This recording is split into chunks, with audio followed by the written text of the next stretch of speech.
Bueno, pues muchos nombramientos se están produciendo en estos días a través de normas de menor jerarquía. No pensemos que el Congreso interviene, el Congreso no sabe nada de esto. Es decir, hay gente que dice, no te preocupes, no dramatices porque el Congreso para las leyes, eso será proyecto de ley del Ejecutivo.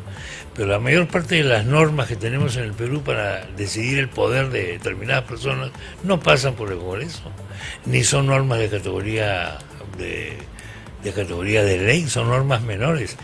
Y el memorándum a veces es más importante que una ley. Bueno, estamos con el conocido abogado penalista, el doctor Carlos Caro, y le vamos a preguntar de estas cosas. ¿Cómo está usted, doctor? ¿Qué tal? Buenos días. Muy buenos días, Chema. Gracias, Carlos, por estar con nosotros. Por ejemplo, tenemos aquí el caso, estamos viendo ahí algunas recortes de prensa sobre el tema de los dinámicos del centro, pero los dinámicos del centro también es una cantera de personal para los ministerios, por lo que vemos en este momento. Efectivamente, lo que se está produciendo y estamos viendo en estos días es harto clientelismo de parte del gobierno que acaba de entrar. No están instalados todavía en los ministerios y ya están nombrando a personas que pueden manejar altísimos presupuestos, y evidentemente ese es un paso hacia la corrupción. Que se haya querido nombrar, por ejemplo, a una abogada con 2 años de experiencia para manejar Provías, que tiene un presupuesto de cerca de 7.000 millones de soles, sin experiencia, sin carrera técnica, sin especialización, es algo peligrosísimo. Peligrosísimo. Y consecuentemente eso es clientelismo y eso es fuente de corrupción. Y ahí están las obras de carreteras. Con ese tipo de obras yo me conquisto a una comunidad, a un municipio, a un alcalde, en fin, establezco una red de poder, ¿no? Por supuesto. Amén de las licitaciones. Claro. Sabemos que es una... Y esto es algo que yo creo que se tiene que combatir desde el primer momento en varios escenarios, ¿no?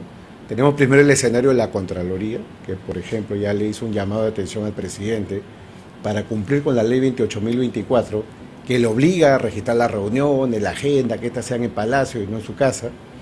Pero también tenemos ahora el tema de la tecnocracia. Y han habido también precedentes donde la Contraloría ha señalado cuáles son los perfiles de puestos. Y ahora la Contraloría, ojo, gracias al Parlamento que se ha ido, que curiosamente, digamos, poco le debemos según algunos, dejó promulgada una ley que le ha devuelto a la Contraloría el poder sancionador. Entonces hoy en día la Contraloría tiene la capacidad de poder procesar y sancionar este tipo de infracciones, Chema. Exactamente. Tenemos, por ejemplo, el caso acá, hay muchos casos, ¿no? Pero por mencionar el tema de los dinámicos del centro, el martes, o sea, las 24 horas que tenía, o 48 horas, el primer ministro aceptó la renuncia de Edgardo Cruzado al cargo de viceministro de Gobernanza Territorial, que es otro cargo político muy importante también. Y en su lugar ha designado a Braulio Grajeda, hombre de confianza de Perú Libre, y a Vladimir Cerrón. Este cargo, que a alguna gente le suena un poquito raro, es políticamente muy importante, porque es mi contacto con la población, con las organizaciones de base, con una serie de cosas más. Y este personaje es uno de los integrantes del elenco del centro, ¿no? Claro. Y ahí, digamos, la cosa es mucho más peligrosa porque ya no solamente se trata de manejar la chequera del Estado, sino también la proyección que el Estado puede tener a nivel de la población.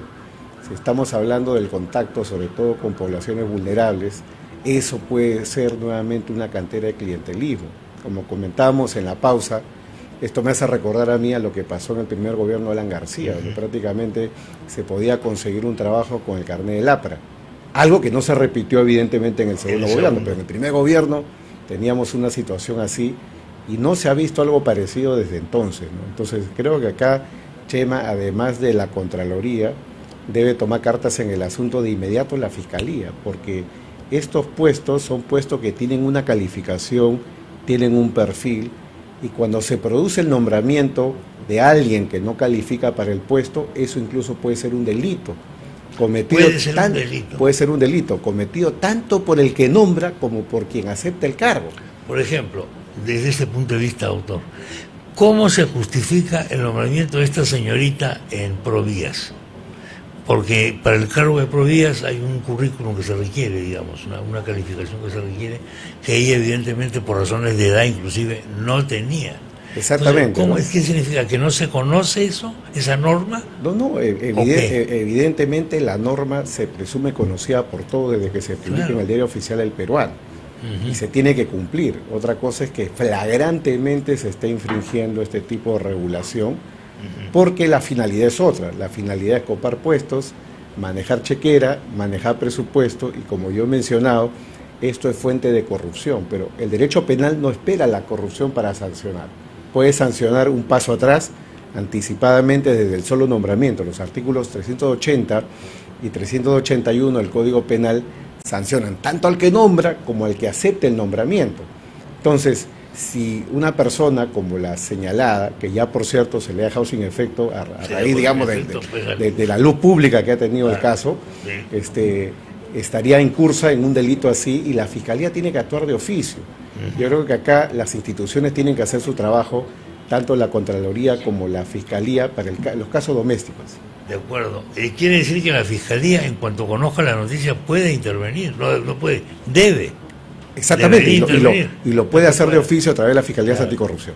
Bueno, acá tenemos otra noticia, que es empresa del nuevo director del Ministerio de Transportes y Comunicaciones, le dio revisión técnica al camión de GLP, de gas licuado de petróleo, que explotó en El Salvador, etcétera.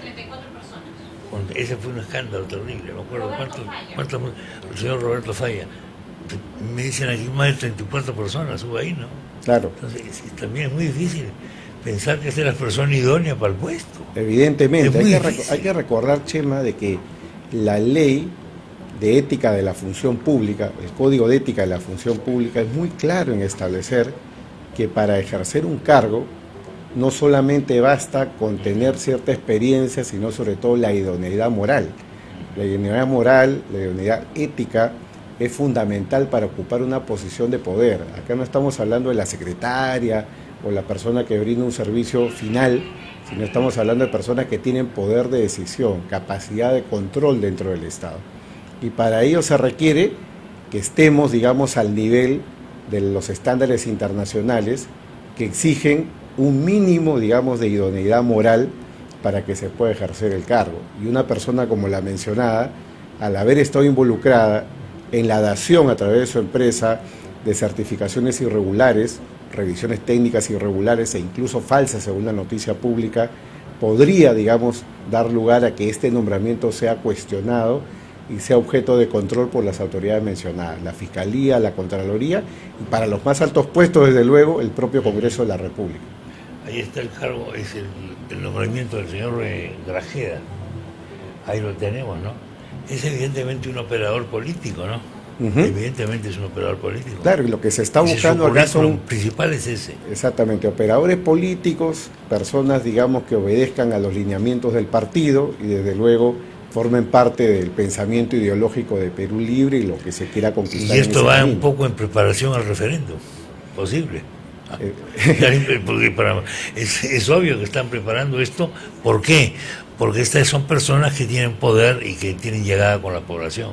Sin duda alguna. Entonces esto van a utilizarlo, ¿no? Nuevo jefe de asesores de vivienda, dice, es investigado por presunto crimen organizado y de activos. Es el señor Salatiel Marrufo Alcántara, ¿no? Ahora... sí, lo más contradictorio, Chema, es de que quien lo investigó por casos de lavado, organización criminal, es el propio ministro del Interior cuando era fiscal, cuando ejercía el cargo de fiscal, lo toca Carrasco, sí. Exactamente, Chiclayo, exactamente. Cuando era fiscal, pues en exactamente. El norte, ¿no? Y hay una contradicción, ¿no?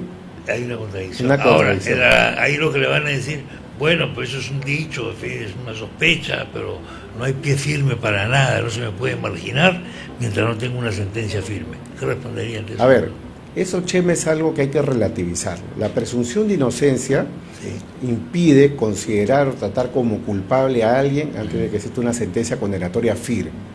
Sin embargo, tenemos una serie de excepciones, empezando por la Constitución, que dice en el artículo 39A que si tienes una condena solo de primera instancia, ya no puedes ser funcionario público por elección ni por nombramiento. Y por otro lado, Ahora que la mayoría de entidades privadas y públicas, para prevenir la corrupción, están implementando normas de cumplimiento normativo como la ISO 37001 antisoborno, que ha sido adoptada por el INACAL, estas normas establecen que el perfil de puesto y la idoneidad moral tiene que estar fuera de toda discusión cuando tú copas posiciones vinculadas a la alta dirección. La alta dirección tiene que estar comprometida con el cumplimiento de la legalidad. Y ese compromiso se debilita cuando una persona está procesada o investigada. Entonces, no se le nombra porque esté condenado, porque no está condenado. No se le nombra porque sea un delincuente. No se le nombra porque es una persona que está sometida a investigación, y eso es algo que arroja dudas para efectos de la idoneidad en el cargo y el compromiso con estas políticas anticorrupción. ¿Qué puede hacer que yo, presidente, que yo, ministro, que yo, premier, nombre a una persona, aunque esté evidentemente cuestionada por la prensa, no por un sector de prensa que lo está persiguiendo políticamente, sino por toda la prensa, de izquierda, centro y derecha? Lo está cuestionando por pertenecer a una banda X, o puede ser los dinámicos, ¿Qué me tiene que pasar a mí para que, a pesar de todo eso, yo lo nombre a esta persona? Yo creo que en ese nivel, Chema, entran a tallar ya los controles de naturaleza política. Allá no se trata ya de los controles ya de la Contraloría o de la Fiscalía, sino el control político. Yo creo que ahí el contrapeso para estos casos importantes, no para todos los funcionarios, porque van a haber funcionarios de todos los niveles acá. Sí. Para los altos funcionarios, como los ministros o viceministros, está el Congreso, ¿no? Y el Congreso, más allá, digamos, de este juego de muñeca, de te voy a dar confianza, toma la llave del carro y manéjalo, para evitar, digamos, la disolución, lo que el Congreso sí puede hacer es interpelar a los ministros de manera individual e irlos, digamos, haciéndoles, digamos, la fiscalización correspondiente y eventualmente censurarlos, no por gabinete entero. Ya entiendo. No como gabinete entero, disculpe, sino como individuos, como cartera por cartera. Claro. Y eso no lo se pone una disolución. No se pone eso no es causal de disolución. Ahora, si yo soy el ministro que ha nombrado a este señor o a estas personas, ¿qué cosa podría explicar? No puedo defender su currículum, no puedo defender su hoja de vida, digamos, como dicen ahora, es muy difícil, ¿no? Exactamente, y a mí me parece, Chema, con todo el respeto que me merece el nuevo Congreso, que no están actuando con la velocidad debida. No, pues. Creo que ellos están esperando el nombramiento, digamos, de que se copen todos los puestos, que el presidente, el señor Bellido, presidente de la PCM, vaya a hacer su planteamiento de confianza, digamos, al Congreso, para empezar a actuar, pero yo creo que es tarde. O sea, ya hemos visto todo lo que ha pasado en los escasos 7 días que tiene el gobierno. Entonces, si el Congreso se va a dormir, si el Congreso no va a hacer su trabajo, entonces el día en el cual haya un voto de confianza para el gabinete, ya, digamos, no es que vaya a ser tarde, pero hay tiempo perdido.